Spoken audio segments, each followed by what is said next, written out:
All right, just do a quick review on this this air pump. It says, that it's for S.U.P boards, but it is an electronic air pump. It can be used for all sorts of things that you want to inflate, and it does have a deflator. But I want to just show you what's in the box, give you some helpful tips on how to use it, and a couple pros and cons that I've noticed. And again, do a quick review on this, so hopefully it'll help you before you decide to make a purchase. All right, so let's take a look at what's inside the box. So we've got your hose with multiple different types of attachments.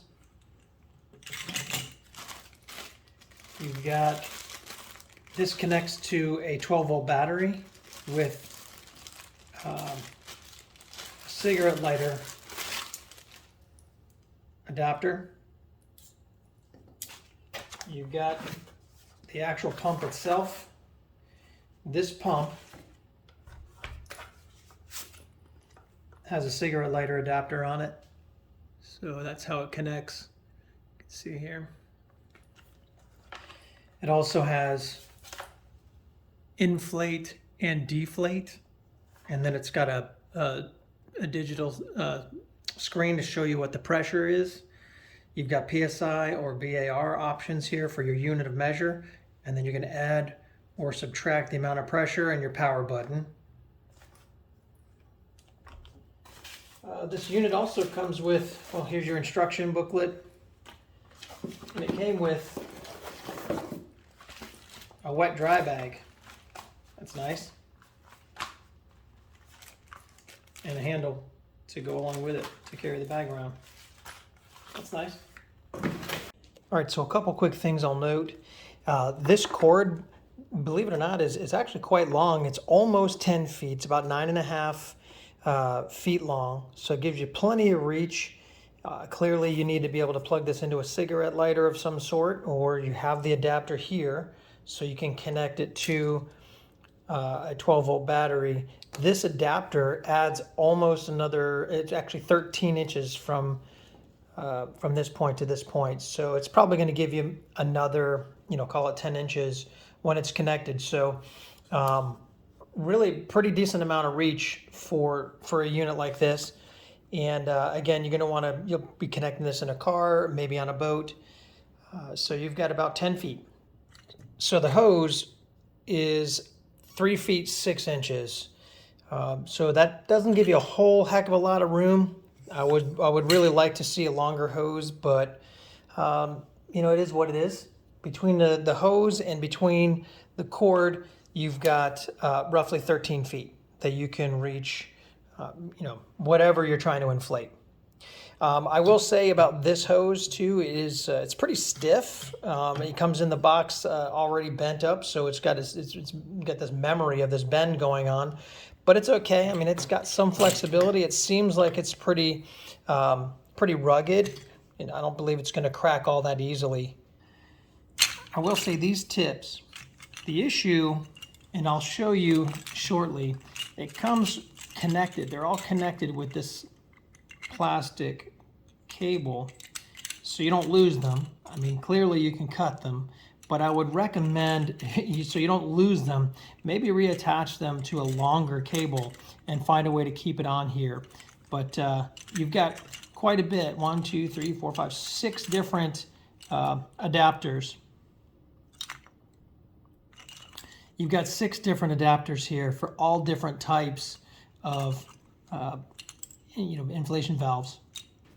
So connecting this is pretty easy. You want to take this end. You can either screw it into, this is the inflation, so you want to blow up something. It says clear, it's clearly labeled here, inflation. This one's deflate. So you can just attach it. You screw this on like so. See if I can get that to be a better angle here for you. Screw that on, and there you are. You're good to go. And then, of course, you would plug either this end into the cigarette lighter, or you can just connect these two together. And now you can connect these alligator clips to the battery. Another quick note, These little plastic pieces, they seem to slide off pretty easy. I am a little disappointed in that. I would hope that they, they would have done something a little bit more, I don't know, a little bit more rugged there. That seems a little cheap. Because if you lose those, it's, I don't know, it's something about having metal to metal in your hands here. I think it's better to have plastic coverage. I might actually change that out and put some plastic dip on there or something. All right, I'm going to try to illustrate for you the challenge that I was mentioning before. If you don't take all these off of this cable here, if you don't remove all of these, let's say you've got a piece like this that you want to inflate, and you need this piece here to go into that inflation spot here. Well, you try to fit this in here, it's really, really difficult with all of these extra pieces just getting in the way. It doesn't want to sit flush. And then, of course, you need to attach this to this, which makes it even worse, right? So you get it on there like this, and you try to get this down in there, and these all get in the way. They just get in the way. You really want to cut that off. Okay, so this type of valve is called the Boston valve. It's got two parts to it.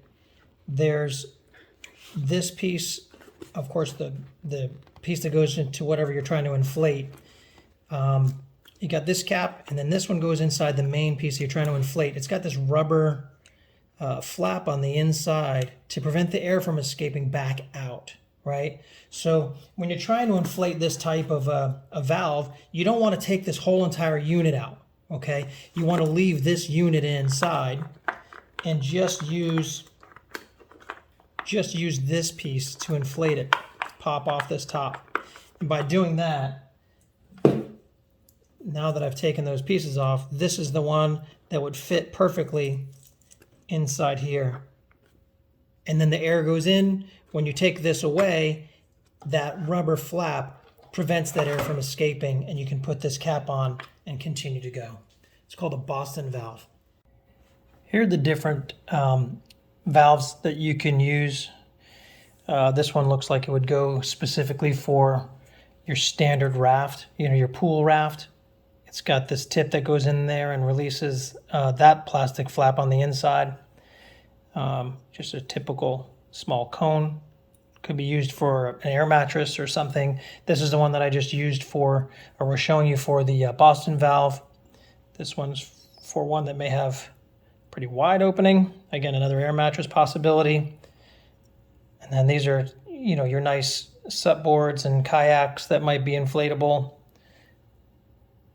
And you got these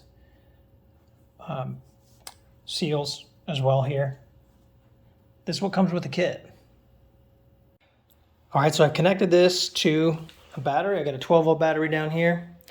Just brought in from the garage. Got it connected here. The LED screen is lit up. 0 PSI as it sits right now because it's not running. So this particular, I'm going to inflate this. This is one of those tow tube balls, and it helps keep the rope up out of the water, but it doesn't have any specific PSI, but I'm just going to fill it up to where it's just full, and we'll see how long it takes and how it works and how quiet it is.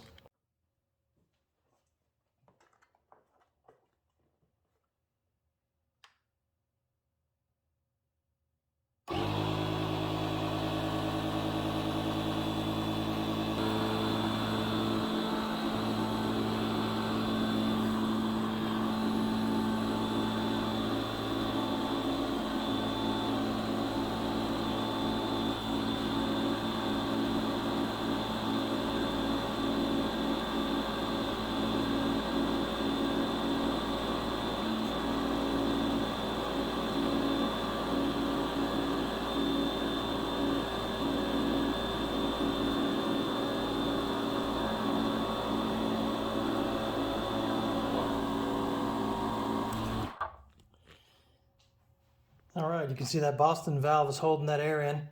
Now I can just tighten that up.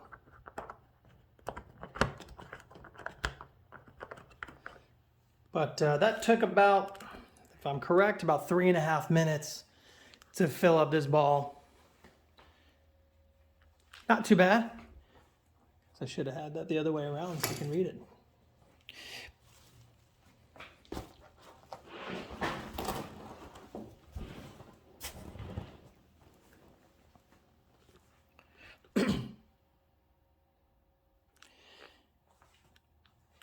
Three and a half minutes. It registered not even quite a pound of PSI on that. And again, this doesn't need a lot of air pressure, but did fine. It's not hot. Running temperature is good. Yep. Now I want to check how the deflator works. You know, this one inflates, this one deflates. But I thought to myself, when am I ever going to need a deflator? But let me show you. When you've got these valves that are like your typical pool raft valve, you know, you can lift this up and there's a little membrane back here that prevents the air from shooting out rapidly. So you can sit here and try to pinch this all you want. It'll take forever. Or you could try to use one of these and pop that in there and deflate it. Let's see how it goes. So first thing I'm gonna do is I'm gonna take this off and I'm gonna attach it on to the deflate.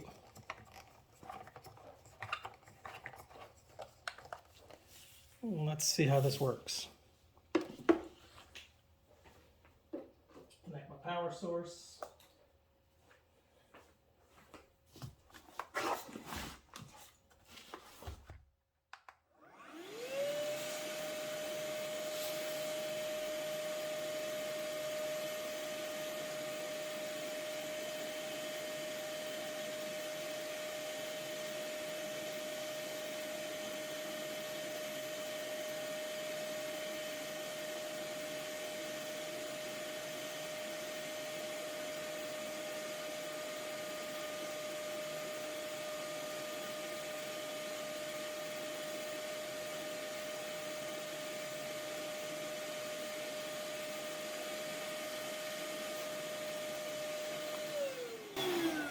Oh yeah, so much better, so much better. Love that. Okay, so to wrap it up, after I've inflated that tube, the two-person towable tube, and the tow ball, this thing performed like a champ. It wasn't too hot. They do say you really don't want to run this more than 15 to 20 minutes at a time because it will get hot. It did not. Now I'm also inside, so I'm not outside in the heat where the air would be a factor, but it did a great job. One thing to note, if you tap this power button just once, it turns on the first pump, which actually, I didn't realize that. It pumps much faster. It's a low pressure pump, but it's a very rapid pump. And then when the pressure gets tighter, or the pounds per square inch, the PSI needs to get to a certain point, there's a secondary pump that kicks in here. That's a high pressure pump that kicks in. If you want that high pressure pump to kick in, you can press and hold this for 3 seconds. And that's actually what I was doing in the beginning. I don't know why I was doing that, but it would have inflated that tow ball much faster if I had just hit the button one time and let the rapid inflator pump go first and not the high pressure pump. But all in all, everything is great. A couple, again, I'll recap the pros and cons. It's lightweight. It's about 3 pounds. That's really good. I love the additional clips that you can add to connect directly to your batteries on your boat. But of course, the key thing, you don't want this to get near water. You don't want any of that near water. Make sure your hands aren't wet when you're connecting or disconnecting those clips, or even the lighter, the power adapter to this piece. So make sure your hands are dry and no one's standing in any water. Again, this hose is good. The cord is good. It's, you know, high quality. It's pretty strong. The hose and the cord is 10 feet, so plenty of reach. And these adapters are great. They've got a good variety of adapters here for you to use. Should fit pretty much any type of situation: kayaks, inflatable SUPs, inflatable boats, mattresses, rafts. you name it. So the cons, I would say, are the fact that these, when they came with the unit, these adapters, they were on this weird attachment. I went ahead and cut that off because I could not get those to just not be in the way. So I took that off. These were fine. They give you an extra seal or gasket. I don't know if it's supposed to go on this one or not. It didn't stay, but all in all, I think that's really the only negative. And you know, this plastic, even though it's strong, it doesn't want to flex much, and you definitely don't want to crack that. So and it does fit inside this dry bag, so I'm going to put this back in the bag. I was considering trying to find a way to attach all these together so I don't lose them. Maybe I'll put a wire string or one of those fan cords, you know, the ones with the little silver balls all the way around there, through that, hold them all together in one. But really great portable air pump. It did the trick, and it inflated that very quickly. So thank you very much for watching. If you have any questions or any comments, feel free to leave them down below, and I'd love for you to subscribe to the channel. Appreciate you.